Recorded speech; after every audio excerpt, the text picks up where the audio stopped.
There we go, and we're on. You're live in front of billions of people around the world, Fritz. Don't get nervous. No pressure. First of all, how are things going? How are you doing? I'm going to get into your new roles and everything like that, but we just passed the September long weekend, which is kind of like the end of the summertime, and slowly fall is creeping in. How are you doing, brother? Cold. It was, I wouldn't say horrible, but that long weekend was just not summer-like. That's what I'm going to say. Yeah. Yourself? You felt the same, or? Mine was great. I was, spending time with the kids, and my daughter, Sophia, is starting grade 1 today. Oh. And Leonardo's in, I think it's called prep. So he's 2 years away from, including this year, grade 1. But yeah, exciting times, spending time with them before we get into this, homework and all other kind of stuff that they got to go through. But did you do anything fun this summer? Summer, yeah. I mean, disclaimer, I got one kid who has autism, so it's kind of hard. Yeah, it's kind of hard to go around. But this summer was just amazing. Like, we went camping for the very first time with 5 kids, and one being in the spectrum. Yes. And he was enjoying himself. I was like, wow. Oh, awesome. This is just a major achievement for me and my wife. Oh, that's awesome. Yeah. That's wonderful. Yeah, I mean, we do a lot of work with SAC for people on the autistic spectrum. Some of them, young kids, some of them a little bit older. I'm sorry. No, working from home benefits. Don't apologize. Okay. Daddy's talking. All right, Marcus, can I take them? I'm sorry. That's okay. Don't apologize. No worries. Yeah, sorry. You were saying? Yeah, I was just saying, we work with SAC, an organization that supports people on the autistic spectrum, and you never know, what hidden talents that each of these people have. And, there's people who love to sing, people who love nature. So maybe your son's into nature or camping specifically, Yeah. Because I think, because I was a nurse before, so I think it was like imbalance on things. Like we as a regular person, like we can walk, we can talk, like flat normal. Let's just put it at that. I don't want to mean anything harsh to anybody. I'm just saying, like, this is us. Let's say it. Right. But on their end, it's like, I don't know how to do this much, but I don't know how to do this much, but on this end, I excel. Yes. Like, everybody's gonna eat dart. That's how they are. That's how they are. Yeah. That's awesome. So, Fritz, tell us a little bit about yourself, because I mean, I know you, but a lot of people don't know that are watching. You mentioned being a nurse, and we're here to talk about cybersecurity. How did that journey begin for you? Tell us, share your story, please. Okay, so let me begin with everybody who doesn't know me. My name is Fritz. I'm a gamer. I'm a husband. I'm a father. Currently a SOC analyst for an automotive company. I'm still working my way into becoming an ethical hacker. I was a nurse once upon a time. So what happened was, I was an immigrant here in Canada, and I was trying to upgrade my nursing. Like, they were saying, just go to school, do this, do that. So I was just following along with the instructions, but it just got me, like, I just fell out of love, if you want to put it like that. Like, don't get me wrong, I breathe, I eat, I sleep nursing. It's just that the timing wasn't just right for me. It was like, I got tired. I think I was getting old. I said, no, I'm tired of trying to register. I'll look for something else. I like poking on things. I like breaking things. So I said, yeah. So sorry. Did you end up registering as a nurse? Yes, I did. I was an RPN here. RPN. Canada. Okay. Yeah, and then before starting at Computek, I was eligible to write the NCLEX. Okay. What is that for people who don't know? Oh, for the people who don't know, that after passing that test, you'll be an actual registered nurse. You'll be licensed to practice. Right. Yeah. So I'm at that point, like I'm just one test away, and I Yeah. can practice. But I said, too much heartache at this point. I don't think I want to go. I don't want to pursue. I don't want to go forward. So Yeah. I said, yeah, I think I'm going with computer. So I was working at the time as an RPN, and I sat my wife down and was telling her, I really want to do this. Like I know we fought. Yeah. The It's fact not saying, easy to make uh, that change. Yeah, no, absolutely. no. My wife was just resistant to it, and she was like, "No, you're too old to go back to school. If you're going to school, go for nursing. Like, Yeah. you're gonna whoop them. Like, Yes. you know Yeah. what you're doing." I said, "Yeah, that's what kind of hurts me. Because if Yeah. I failed, that's not gonna look good on me. Because I've been Yeah. doing nursing for like 8, 9 years, Yes. and I Yeah. really love computer." And then I sat her down and said, "Yeah, I'm going for this." A bit of back and forth. Like, you know how women are. If you can't always have the yes, just like Yeah. that, you gotta have to work Well, for it. yeah, I think with any partner discussion, it's now not only just you, it's your partner, right? Hmm. So whatever it's getting the support of your partner is critical. I think especially when you have kids too, right? Hmm. Because you're going to be Yeah. studying, and there's not the income that you were getting before, so it's challenging. So it's good that you guys had that conversation, and sometimes it takes longer, for sure. Yeah, That's true. yeah, It took a while, but yeah, I said I'm going for it, and then she was happy, and I was happy. Like I was sitting down my first my first my first session was with Nasmal, and Nasmal was just awesome.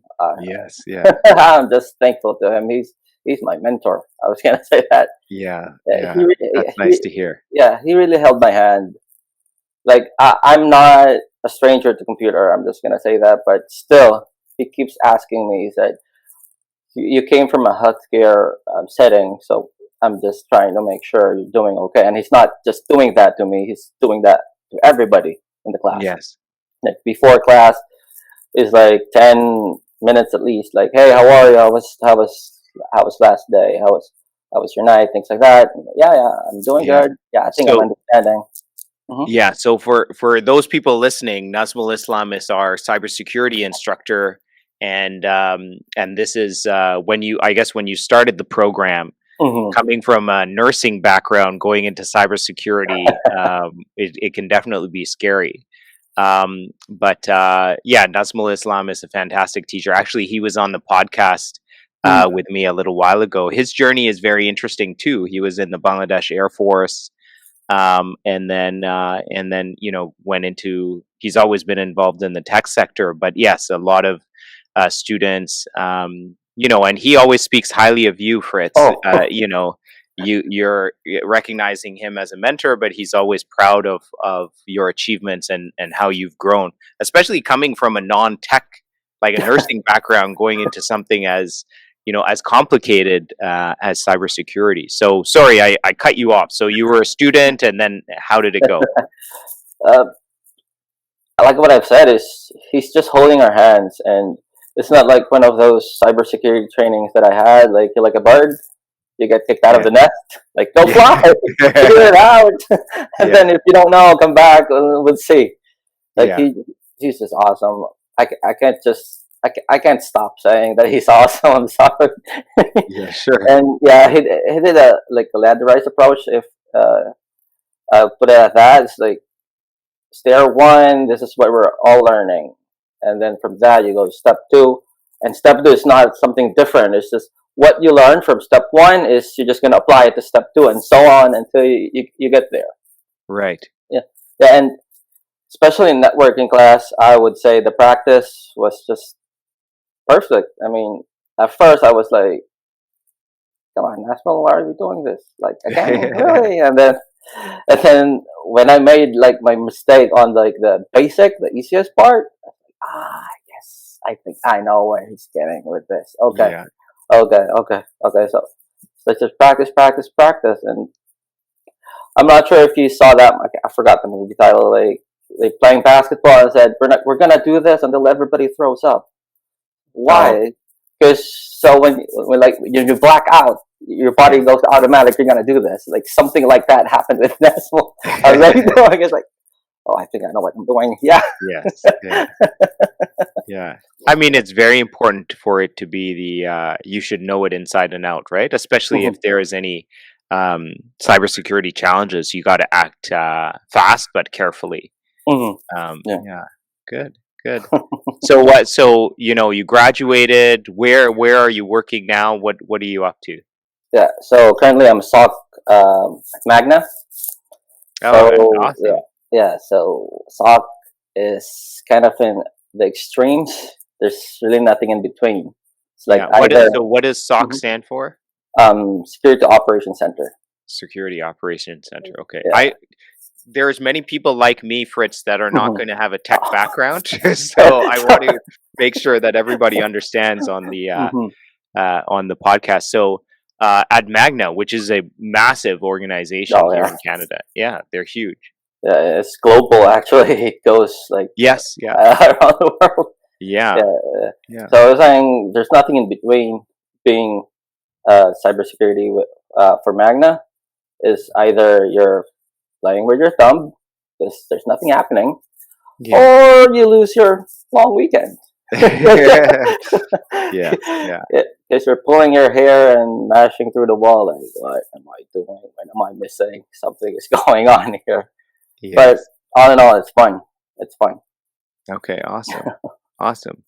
So it's wonderful to be working at Magna, and I'm so happy to hear that one of our graduates is at that kind of large corporation, worldwide corporation, as you mentioned. Hmm. Um, how what is your view on cybersecurity like after the program? Do you think it was, you went through nursing as well. I think they're two different things and two different challenges. But going back to the cybersecurity, do you feel that as a person with a non IT background, that it was a comfortable program for you to go through? Do you think like other people could go through this program? Is my question with that don't have an IT background. Definitely, I would say And definitely. please feel free to answer freely. Hmm. Just because I'm the seed, don't say, "Oh no, yes, it was easy, it's great." No, if there's challenges, please let me know because we're always trying to improve the program. Hmm. I'm just being honest because uh, the first day, like what you've said, was the most challenging. Like I don't know national, I don't know my classmates. Yeah, I don't. I mean, I think Shika was there. Like, oh, I know Shika, but yeah, all in all, I'm scared. I'm scared of strangers than yeah, and sure. the topic. But after like gradual steps, I made it. And then when I was working, like actually working, just then did I realize like this is what I was doing when I was doing nursing. Yeah, Like same thing. Like you stop, you look at what's in front of you, and then you go back to the documentation of how things should be handled, and you just go along with it. If it didn't get resolved, then go to your manager, ask for any further ideas or any other moves that they got, and then move from there. So this is the same thing. So whatever it is that you have previously, for sure, it's going to fit. It's going to fit because at okay, the end of the awesome. day, it's still the person. It still depends on you. Yeah, Yeah. yeah. So, how does your wife feel now that you're in this role? Because you had, tough discussions in the beginning. What are her thoughts now? She was just smiling. She kept joking, like, "Yeah, this is the return of investment now." She Yes. keeps joking to, yeah. It's like, yeah, well, we wouldn't be having this conversation if we didn't have the past one, right? And if you didn't say yes, like, yeah. So she's happy. I don't know. And she's actually taking up cybersecurity as well. Oh, awesome. Okay, Yeah, great. yeah. Great. I mean, there's so many opportunities in the cybersecurity field. Hmm. So to see, someone go through it and then you also then get inspired, and clearly it sounds like your wife has gotten inspired as well. So Hmm. that's fantastic. I think Canada, the demand is like so great for cybersecurity. Anyone that can go through the program, and you got some industry certifications as well, not just the Hmm. Computech diploma, Hmm. but the industry certifications as well. which I think is the key to getting into the sector. Yeah. Yeah, it landed me interviews, but like what I've said, it's still up to you. If Yeah, they, yeah. yeah, there's two parts of it. And one is what Computex will teach you, and what the certificates will teach you, hard skills, and the other part is you, like how you conduct yourself. How would you work with others? How would you handle pressure? Like if a big task is handed to you, how would you respond? So that there's still the you factor. Like I would say it's like 60% of the requirement.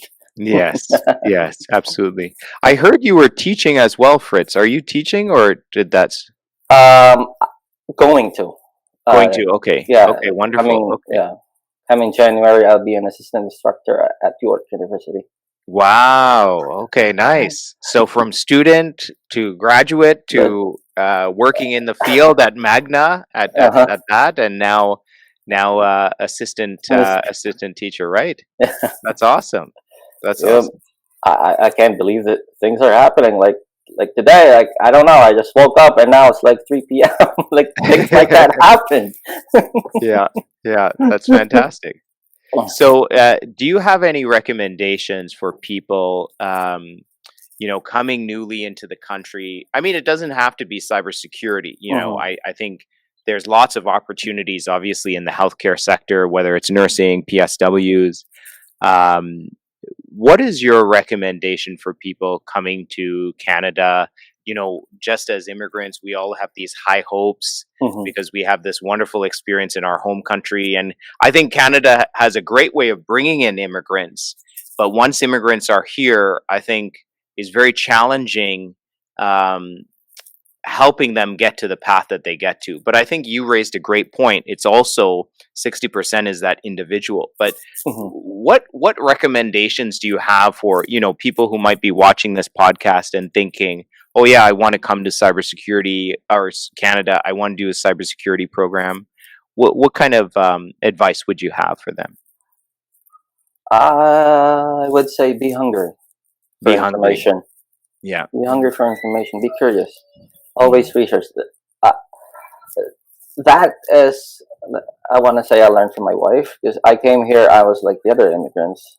Like, oh, I'm a Filipino, so we go to this place to work and we go Mm. to this place to eat. And she was just like Googling things and searching for like help.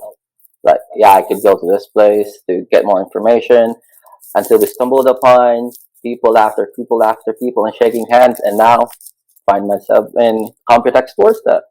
Yes. Yeah. Got educated. That's also one thing. Get educated in Canada. There are Mm. more opportunities if you are um, graduate of Canada. Yes, yeah, having that Canadian diploma or Diploma. degree or whatever it is, right? Yeah. Mm. Yeah, I think that's great advice. I also think, having like I think Barun's our instructor on accounting, payroll, and tax. He said something that was kind of a new idea to me. He said when they first came, he's from Bangladesh, and when they first came, his family, they immigrated to Canada. But the first 2 months, they decided they're going to make it as a vacation. Like Hmm. in their mind, they were going to say this is a vacation. So he didn't look for a job. He didn't do so. His perspective was on holiday, and he was just checking out the country. They actually immigrated, but that was his mindset. So a lot of the things that he saw for the first time, experience for the first time, going on the TTC, finding these important, he did in the mindset of somebody on vacation. So it was more relaxed for him as opposed to somebody who's like, I need to find a job or do this and that, right? So I think that was unique. But going back to your point of the education, I always like that, not because I want people to come to Computech, although I do, but I think it's nice because, there's so many challenges we go through as immigrants. Some people haven't seen the snow for the first time, right? How do you handle transport? Where do you buy your grocery? Like simple things or the foods that you love, at least, right? From your home country. I think it's always nice to go into an educational program, um, because you then you're learning something within a field that you're comfortable with, maybe, or maybe you want to take up that challenge, but you have like a year where you can explore Canada as well. And the college or university is usually good about creating workshops or networking events that you can attend that, opens your mind in a very, safe environment that can help people, network and get connected with people, which, you also mentioned your wife was very, actively looking at new opportunities. So I'm always a big fan. I had a call with a friend of mine last week, and he was saying he's in the advertising agency, advertising space, and he was saying, what do you recommend? And I said, just find a program. Again, I said, you don't have to come to Computech. We don't have an advertising program. But when you go to school, you get an experience, right? A softer landing into Canada. And I think that can be helpful. Yeah. I agree with that. I mean, even with my nursing, I went to school here for a year, and Canadians handle things differently. Yes. Yeah. Yeah, because back in the Philippines, we handle things like how you handle people in America. Yeah. Because so I came here and did what I did. It's like, yeah, that's easy. This is what we do there. 1, 2, 3, 4. Yeah. It's like, nope, that's not the Canadian way. It's like, oops. Yeah. So now I know why they sent me back to school. Yeah. It's good, and it's there. I don't think there's any right or wrong. It's just a different way. But it's good to learn these. So Fritz, the 2022 is about to, we're now in September. There's a few months to go. Are there any goals, things that you've been thinking about? You made such a major transition going into cybersecurity. Anything that's on your mind for the rest of the year? For the rest of the year, I'm still on my training for ethical hacking. Okay, awesome. I was graduating when I started with this. Yeah. And up to now, I'm still training. I was like, I was going it probably 6 months now, the official one. Yeah. The official one. I was like, this is easy. I learned this last year. And this. And then I got to like section 3. I was like, what's that? Uh-oh. I gotta read more. Yeah. So for sure, I'm going to have to finish this first for the rest of the year. Yeah, and this is a key sector in the cybersecurity field, of course. Yeah. Good. Fantastic, Fritz. Thanks so much for joining us on the podcast. We're proud of you in terms of your achievements and all that you're doing. And, thank you. I'm sure many people will be inspired by your story. So thank you for taking the time and speaking with me today. You're welcome. And also thank you. I wouldn't be here without you guys. Oh, it's our pleasure, Fritz. We're so excited for all that you've been doing. So thank you so much. No problem. Okay. Yeah. Talk to you soon. All right. Have a good day. Thanks. Take care. Bye-bye now.